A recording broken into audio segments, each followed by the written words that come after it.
Plough है, ये 2 bottom और 3 बॉटम। अभी ये 2 व्हील ड्राइव ट्रैक्टर पे चल रहा है। अगर बड़ा भी है हमारे पास, ये 2 तगों का है, 3 तगों का भी मिलेगा, तो वो 4 व्हील ड्राइव ट्रैक्टर पे चलेगा।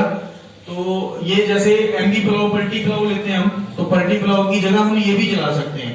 जैसे जीरी है खेत में, तो जीरी को ये काट के पलट के मिट्टी के अंदर कर देगा। तो ये भी काफी अच्छा इंप्लीमेंट डेवलप किया है हमने। और ट्रैक्टर का लोड कम लगता है इसमें, एमबी प्लाउ पे लोड ज्यादा लगता है ट्रैक्टर का। डेप्थ जो है दोनों की सेम है, गहराई जो लेते हैं दोनों सेम लेते हैं।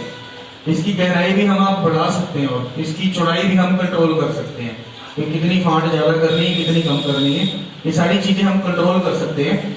तो ये हमारे पास अवेलेबल है, किसी ने भी लेना हो ये तो इस प्रोग्राम के बाद शोरूम पे संपर्क करें।